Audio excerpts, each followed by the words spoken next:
throat. So we're going to continue to go on. I apologize for my voice and all that stuff. These sinuses are killing me this year. It's spring. It's all starting to break out. I had the flu a week, but it's like 2 weeks. 2 weeks of sinuses messing with me. Okay. We are in Isaiah chapter 34, but we're going to go back and read some stuff. We're not in chapter 34. We are in chapter 33.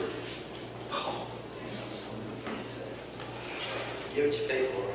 Mm-hmm. Just kidding. Yeah, we get what we pay for. Get what you pay for. Before we start into chapter 34, though, to build, I'd like for you to go with me to 2 Kings chapter 18.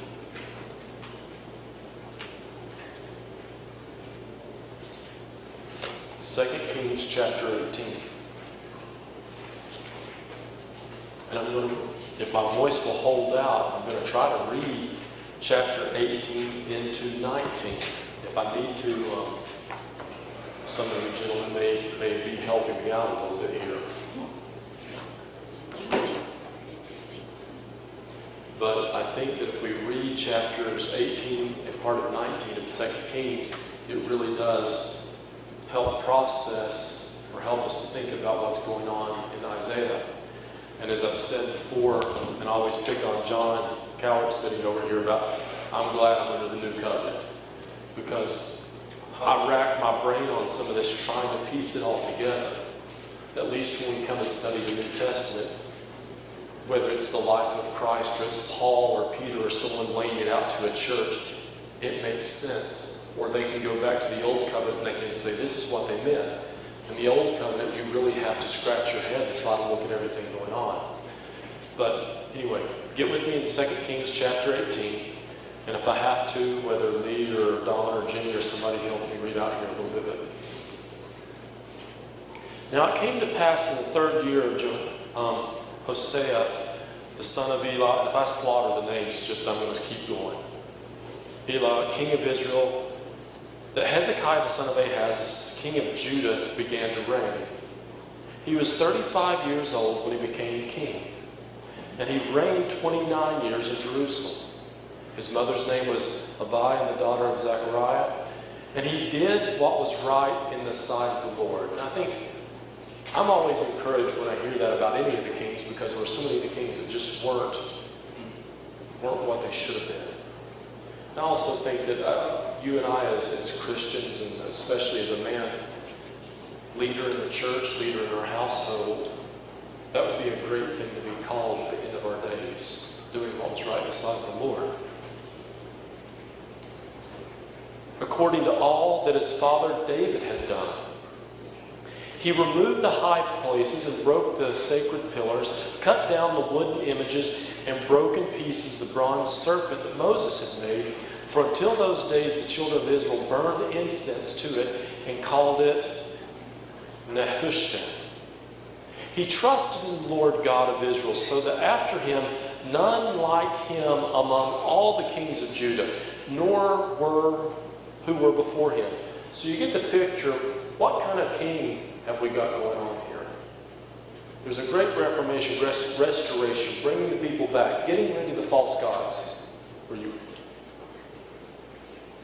So much so that in all of eternal history, there's no other king like this man. For he held fast to the Lord. He did not depart from following him, but kept his commandments, which the Lord commanded Moses. The Lord was with him. He prospered wherever he went, and he rebelled against the king of Assyria and did not serve him.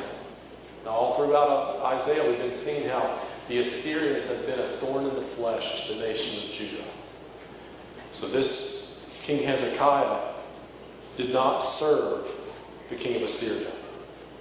He subdued the Philistines far as Gaza and its territory from the watchtower to fortified city. And it came to pass in the 4th year of King Hezekiah, which was 7 years of Hosea, the son of Elah, the king of Israel, that Shalmaneser, king of Assyria, came up against Samaria and besieged it. And at the end of 3 years, they took it.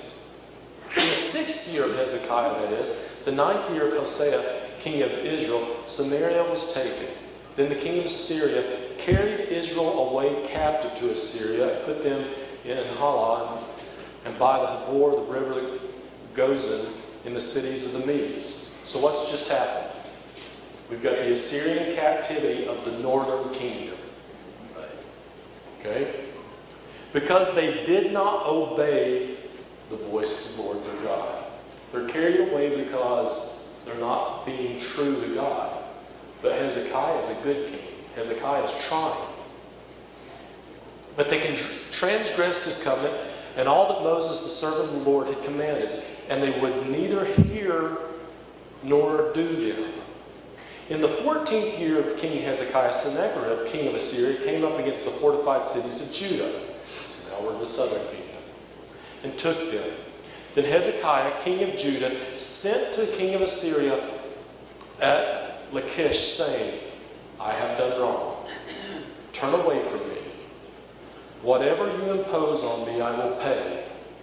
And the king of Assyria assessed Hezekiah, king of Judah, 300 talents of silver and 30 talents of gold. So Hezekiah gave him all the silver that was found in the house of the Lord and in the treasuries of the king's house. At that time Hezekiah stripped the gold from the doors of the temple of the Lord and from the pillars which Hezekiah, king of Judah, had overlaid, and gave it to the king of Assyria. Have you got a picture in your head what's going on here? Why is he giving us gold and this silver? And what's he doing? Paying tribute. Advising the guy to leave him alone. He's paying tribute. Leave me alone. You've already wiped out the northern kingdom. You're coming to us. I've done wrong. Here's my money. Keep that in mind when we get back to Isaiah chapter 33. He gave him all the silver that was found in the house. Let's see. 16 again. At that time, Hezekiah stripped the gold from the doors of the temple of the Lord and the pillars from which Hezekiah, the king of Judah, had overlaid. Gave it to the king. Then the king of Assyria sent to Tartan the Rabsaris and the Rabshakeh from Lachish with great army against Jerusalem to King Hezekiah. I've given you gold. I've paid you off. Not only, think about this for a minute. Not only have I paid you off, it's one thing if you come to me and I whip out my wallet. But what did Hezekiah just do? He ripped off God. I take God's gold and give it.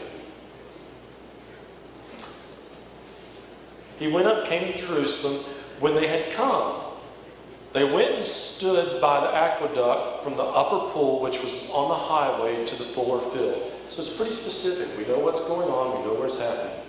And when they called the king, Eliakim, the son of Hilkiah, who was over the household, Shebna, the scribe, and Joha, the son of Asaph. Oh, I hate these names. The reporter came out to them. Then Rabshakeh said to them, say now to Hezekiah. So we're going to talk. I want you to talk to the great king, the king that has followed in God's footsteps, who has gotten rid of all these temples, these false idols and all that. Thus says the great king of Assyria. What confidence is this in which you trust? Do you hear the question? Where's your confidence? Where are you putting your faith? Where are you putting your trust? And you remember the past few weeks we've kept reading. Where did Judah keep putting their faith and trust? In alliances with other countries. You speak of having plans and power for war, but they are mere words. And in whom do you trust that you rebel against me? Now look, you are trusting in the staff of this broken reed, Egypt, of which if a man leans, it will go into the hand and pierce it. So is Pharaoh, king of Egypt, to all who trust in him.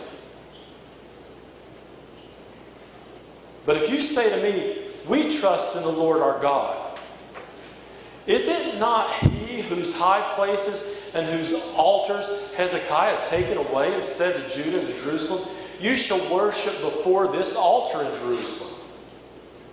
Now therefore, I urge you, give a pledge to my master, the king of Assyria, and I will give to you 2,000 horses, if you are able on your part to put riders on them.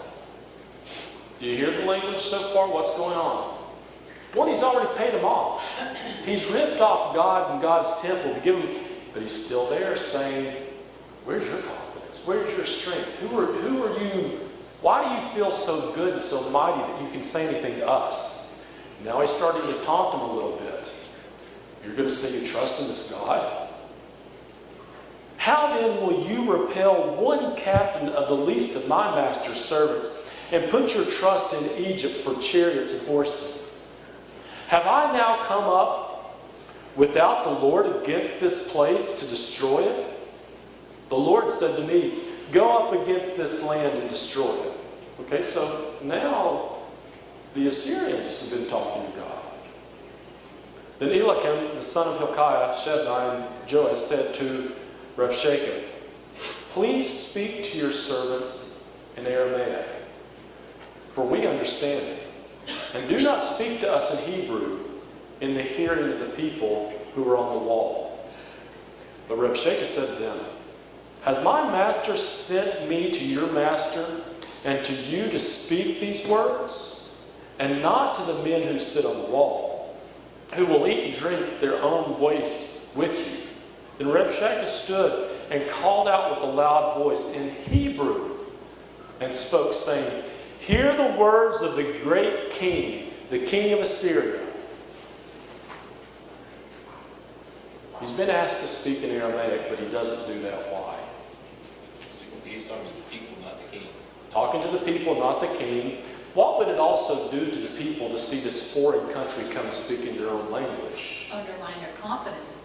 It undermines confidence. One, this is an educated man. He's got the ability to speak in at least 3 languages. But I'm going to speak to you in your language. We can see things in the New Testament where speaking in people's languages puts you in contact with them, but it does undermine their feeling of, they might have felt superior if he couldn't even talk in their language. But now he's talking in their language, and it might, like you said, ruin their confidence.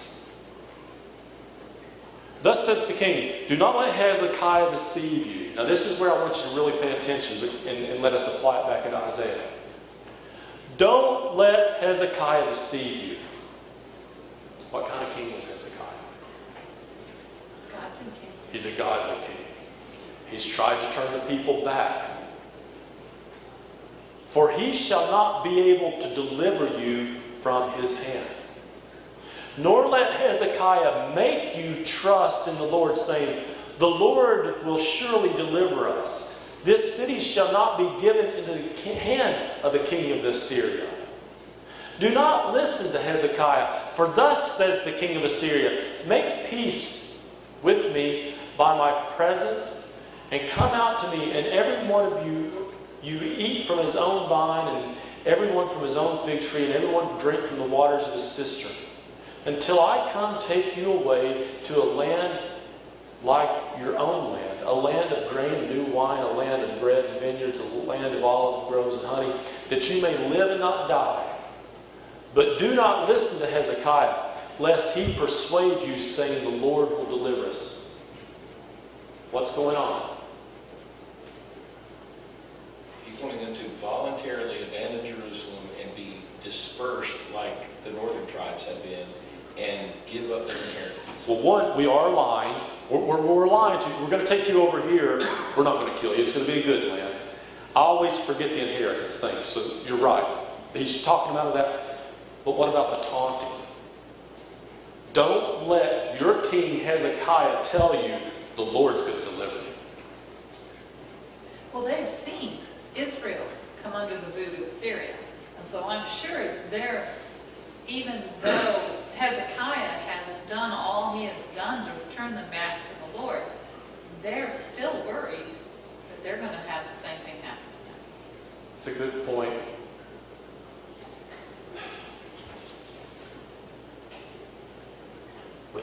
they've seen, they shouldn't. And it's a great application point for us also. With all that we've seen, all that we've heard, all that we've been through, the world history, and we sometimes doubt our own God. But you are right.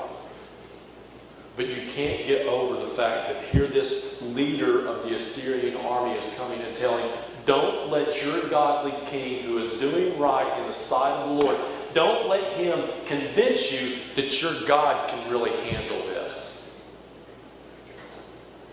Believe in it. The true convincing would have been a godly Hebrew man leading his godly Hebrew family, tending his inherited land that God gave to his family, giving his tithes, his offerings, doing the law to the best of his ability. God would have told him that God would have kept him safe, because that's exactly what the covenant said. But these same people that were cowering behind the thick walls of Jerusalem, that were hearing this in their own language, also knew that they had not been completing the covenant on their end. That was all. So they know they've not been faithful. Exactly. And so why would they believe God would even protect them, even if they still believed in God for that measure? Okay. Carrie? Isn't this also the same issue that we face each and every day in our society, where we're being called by the world to deny God and to put our faith in something else? This is the very same issue. It's just put in a slightly different context. But here they are. They're fearful. But where are they going to ultimately put their trust? And this is the greatest. This is a great test. That's the word I was thinking. A test. Where are they going to put their faith? Yes, this is a test of their faith. And every day we go through a test. We do. Listen to what you just said. I appreciate the point, and listen, keep going. The very end of 32 again. But do not listen to Hezekiah, lest he persuade you, saying, the Lord will deliver us. You can almost hear the sarcasm, the taunting. Has any of the gods of the nations at all delivered its land from the hand of the Assyrians? Listen to that for a minute. Has there been any God that's ever stopped us yet? No God of any country has been able to slow the Assyrians down. Well, and they don't know our God. Where are the gods of Hamath and Arpad? Where are the gods of Sephbera and Hannah and Iva? Indeed, have they delivered Samaria from my hand? So he's naming, where are all these other gods? But you remember what did Jehovah, Yahweh, do with Egypt? He picks apart every god there is and shows his superiority over every. And here this man is taunting. And the whole time I'm reading this, I can't get by or can't get away out of my head. Goliath taunting. Just taunting God. And that's exactly what Assyria is doing, is they're taunting God. They're not just Judah. Who among all the gods of the land have delivered their countries from my hand? That the Lord shall deliver Jerusalem from my hand. But the people held their peace and answered him not a word. Part of that testing, Carrie. They keep their mouths shut. They don't know what to say. Maybe they're intimidated. Maybe they're afraid. They're in shock. Don't know. For the king's commandment, well, they're obeying the king. Do not answer him. Then Eliakim, the son of Hilkiah, who was over the household of Shebna the scribe, and Joah, the son of Asaph, the recorder, came to Hezekiah with their clothes torn and told him the words of Rabshakeh. And so it was, when King Hezekiah heard it, that he tore his clothes, covered himself with sackcloths, and went into the house of the Lord. Then he sent Eliakim, who was over the household of Shebna the scribe, and the elders and the priests, covered with sackcloth, to Isaiah the prophet, the son of Amoz. And they said to him, Thus says Hezekiah, this day is a day of trouble and rebuke and blasphemy. For the children have come to birth, but there is no strength to bring them forth. It may be that the Lord your God will hear all the words of this Rabshakeh, whose master, the king of Assyria, sent to reproach the living God, and will rebuke the words which the Lord your God has heard. Therefore lift up your prayer for the remnant that is left. So the servants of Hezekiah came to Isaiah.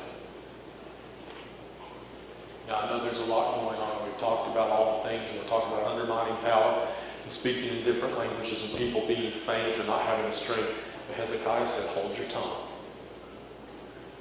But when these words come to Hezekiah, what does Hezekiah do? We go to the prophet of the Lord, and we ask that prophet, God, did you hear what they're saying about us or what they're saying about us? He's calling on God to be their strength. Now when we go back to the book of Isaiah, chapter 33.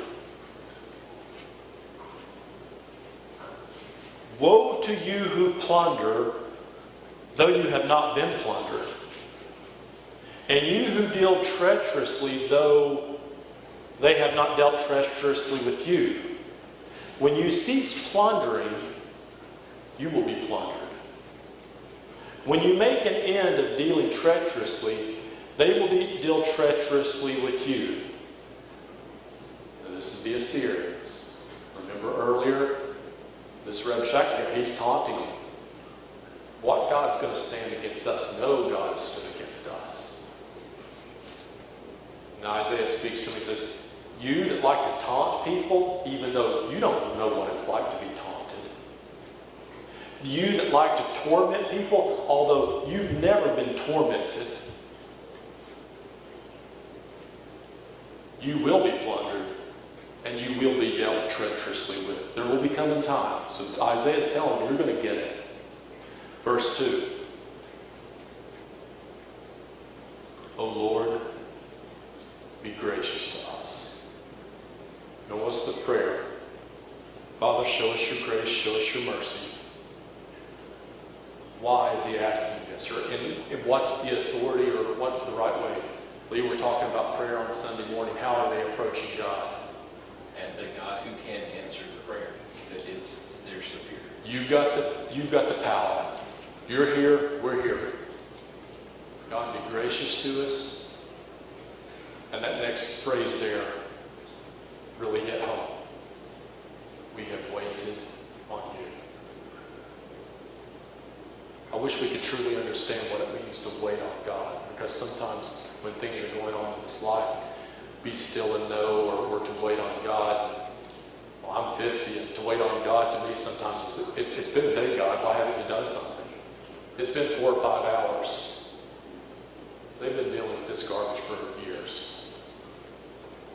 And that scares me to think that sometimes when I can go to my God and I can ask him and say, God, just show me your grace, show me your mercy, be gracious to me. I'm waiting on you. I'm waiting for a day or two, or a week or two, or maybe even a month. And he may be saying, Craig, I need you to wait for 5 years or 10 years. Gary, you were talking about our country, and every day when we wait upon the Lord in Tallahassee and presenting the gospel and just trying, God may be waiting on us, or God may be expecting us to wait for the next 15 years, being faithful, allowing him to accomplish his good.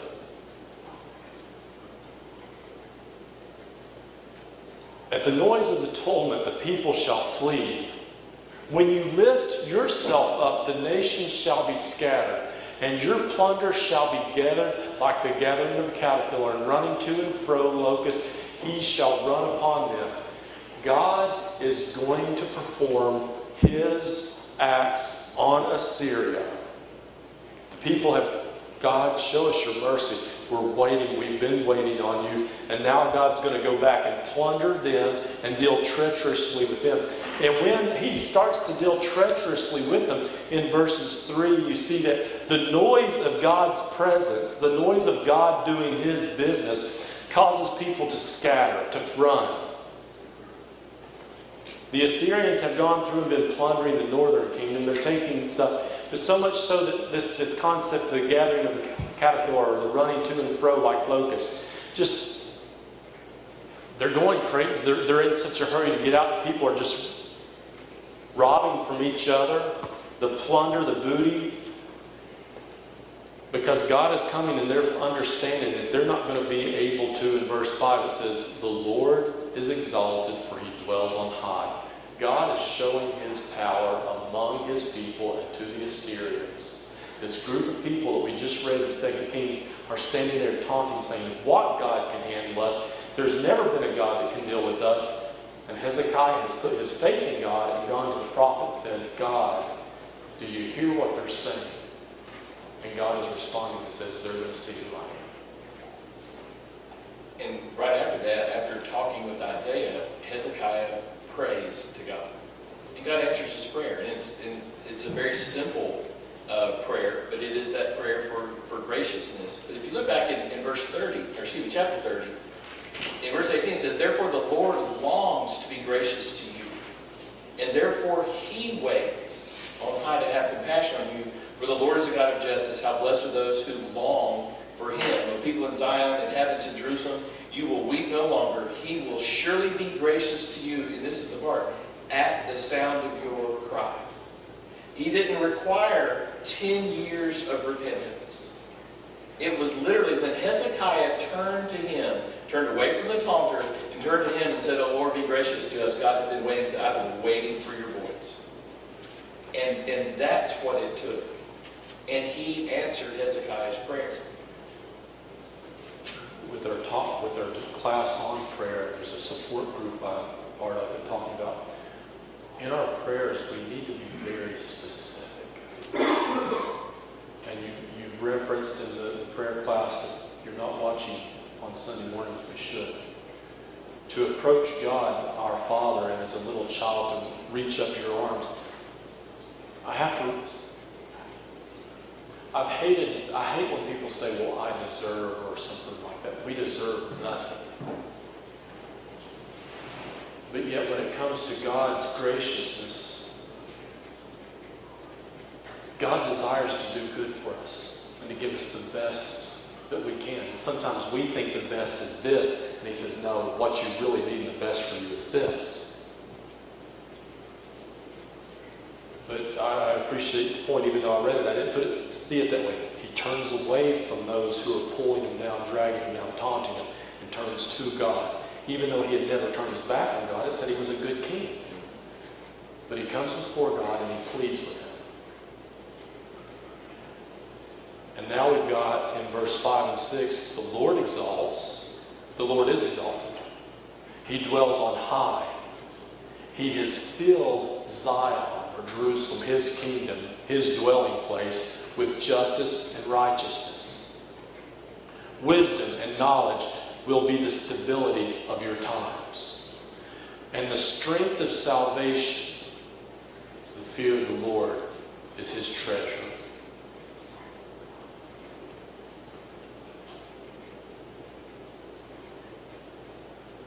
The nation of Judah had looked to different countries or alliances for strength, for their salvation. Look at what in verse 5 filled Zion with justice, because we know that a lot of Judah has been struggling with injustice, that the people weren't dealing fairly with one another, or the wealthy would take advantage of the poor. That's not God's case. He is just. He is fair. But verse 6 to me, wisdom and knowledge will be the stability of your times. What do we look for many times for stability, for certainty in our lives?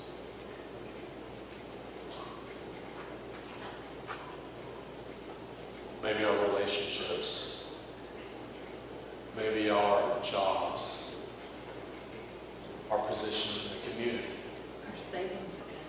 our savings account.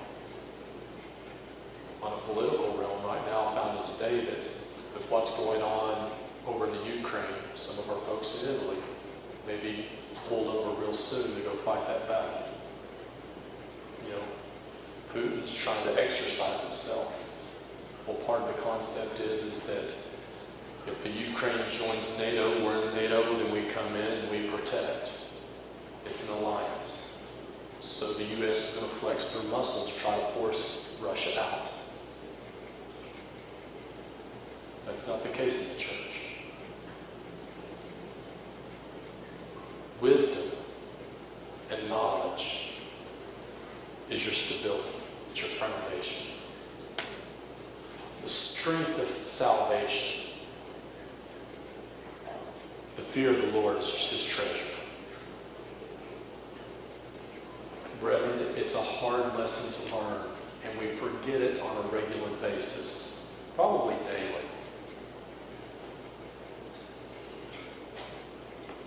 The strength of salvation. This world throws a lot of garbage at us, and it makes it difficult. But when we can wrap our head around it and think, I don't know if you said it, somebody else said it, if I heard it in another class, there's nothing too big for our God. There's nothing He can't handle it. Our strength, our security, our stability, no matter how bad the world rocks us, is in our salvation. We've won the battle. And we forget that many times. But in Isaiah right here, God has exalted Himself. He says, I'm going to do what I've said to these people because they have disobeyed me, even though He used them, even though He called them. And if you remember back in 2 Kings, He even talked to them. But what had they done? They had gotten so arrogant that they thought it was about what they could do versus God using them. Did you hear that earlier? What God can come against us? I've spoken to God. But they got so arrogant that we're even going to defeat your God.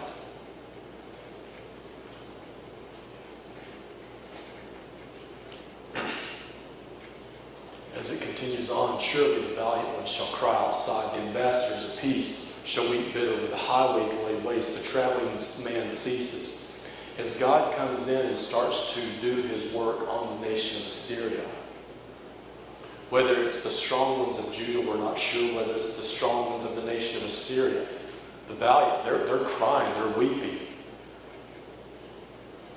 The highway, the traveling, it's not happening anymore.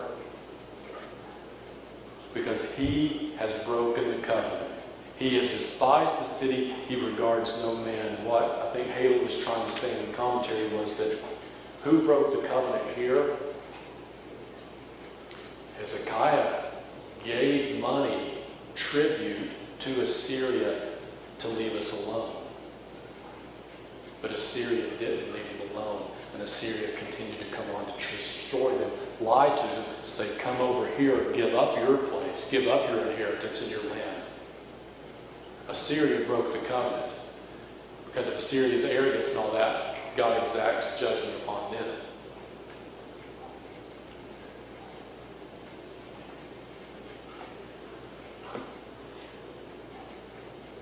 Let's drop on down for the sake of time just in verse 10. Now I will rise, says the Lord.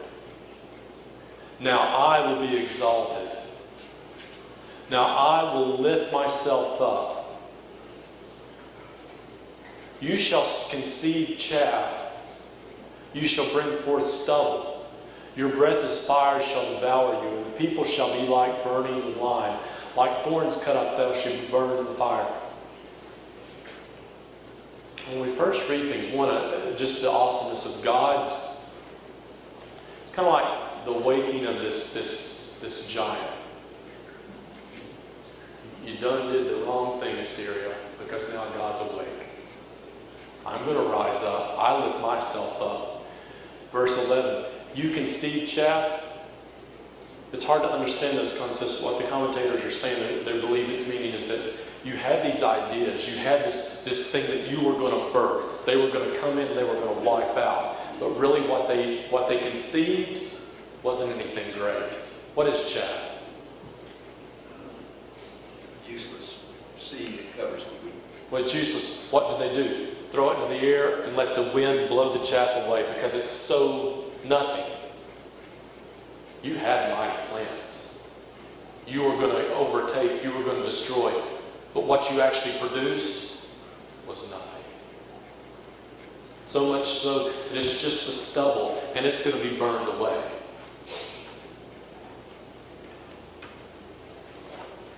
And then in verse 13, here you can hear God in His sovereignty. Hear, all you are far off, what I've done. And you who are near, acknowledge my might. God is not necessarily the arrogant God that needs his ego stroked. But I do believe that God in all of his majesty and his sovereignty expects us to understand who he is and that we don't compare to him. And when he does a work, to be acknowledged for his works are just, his works are righteous, his works are fair. So it's not like he's just some egotistical maniac, but he has taken care of his people, punished the wrongdoing because of their arrogance, and he's saying, know what I have done and acknowledge who I am.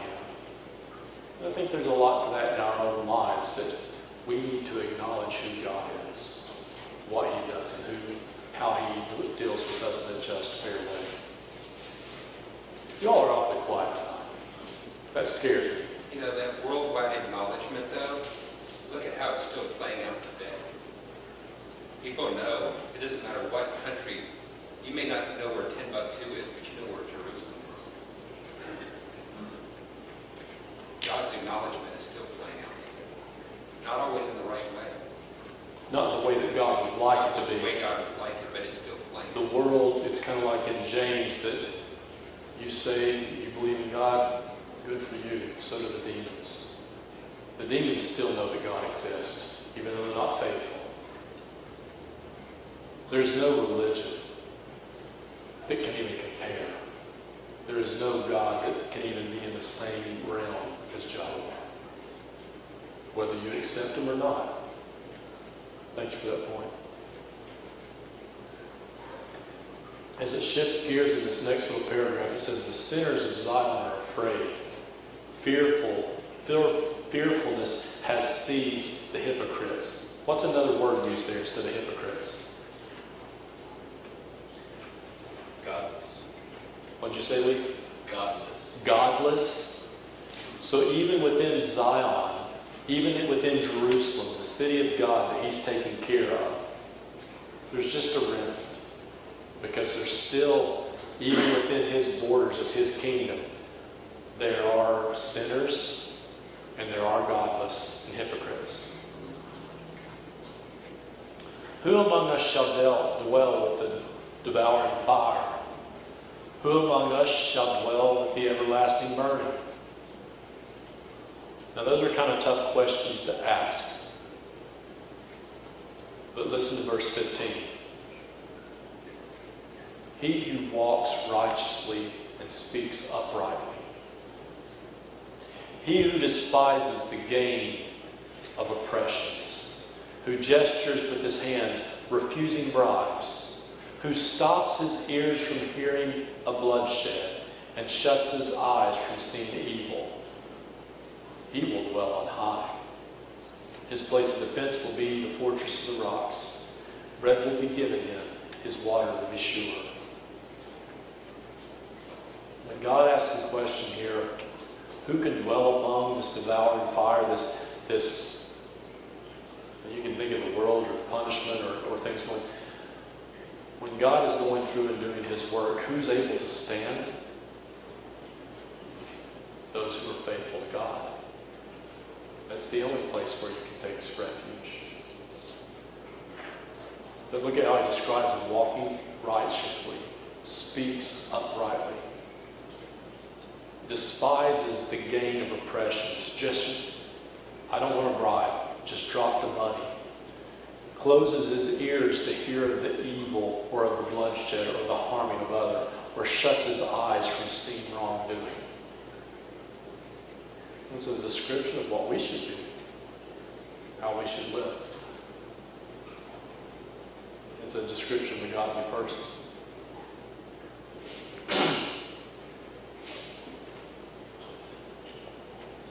I'm not sure if the next little passage when it says your eyes will see the king in his beauty, if they're talking about the possibility of Hezekiah, we're talking about kind of a messianic, futuristic seeing this king in his beauty. They will see the land that is very far off. Your heart will meditate on terror. Where is the scribe? Where is he who weighs? Where is he who counts the towers? You will not see a fierce people, a people obscure speech beyond perception or stammering tongue that you cannot understand. Look upon Zion. Zion being what? God's city, his holy city, Jerusalem. Look to Zion, the city of our appointed feast. Your eyes will see Jerusalem. And listen, and we'll have to end here shortly. Your eyes will see Jerusalem, a quiet home. A tabernacle. And what was the tabernacle? That's where you get dancing. It's the dwelling place of God. A tabernacle that will not be taken down. Not one of its stakes will ever be removed. Nor will any of its cords be broken. The dwelling place of God is not going to be disassembled. It's not going to be broken. The stakes that hold the tent, you all are old. You all are as old as I am and older. We remember the circus coming to town and driving the stakes into the ground. These stakes won't be yanked out of the ground because this tabernacle, this dwelling place of God, is free. But there the majesty, the majestic Lord will be for us, a place of broad rivers and streams in which no galley with oars shall sail. No warships. This is the presence, this is the dwelling place of God. Nor majestic ships shall pass by, for the Lord is our judge. The Lord is our lawgiver. The Lord is our king. He will save us. Your tackle is loose. They could not strengthen their mast. They could not spread the sail. Then the prey against plunder is divided. The lame take the prey. And they think that when it starts talking about the tackle being loose, is the actual city of Jerusalem. As a ship, it is torn apart at this point in time. But the true dwelling place of God, Zion, won't be shaken. It's eternal. Won't fall apart. Any closing thoughts or statements before we leave this evening? You're shocked. It went by. It was so much fun. Yes, ma'am. Isaiah is prophesying, the Spirit is prophesying through Isaiah, obviously talking about a spiritual Zion, because Jerusalem does fall. The temple is destroyed. And he's saying here that it will not. Right. At this point in time, Assyria hadn't accomplished what they wanted to because God did his thing. But right, spiritually, and that's so hard for us to. Maybe I was taught this as a kid. It didn't sink in because I was too young to appreciate it.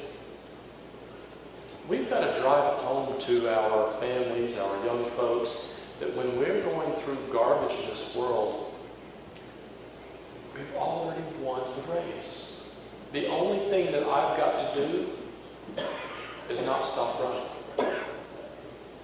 And when you feel like stopping, you may slow down a little bit, but keep going because God's already paid the price. It's already established in heaven. All I've got to do is keep going. Compete according to the crown. And that can bring us so much confidence and everything to depend upon God. That's what he's saying. God's kingdom is not There's nothing in this world that's going to destroy God's kingdom. And we're a part of that kingdom. Thank you for your time. I appreciate it.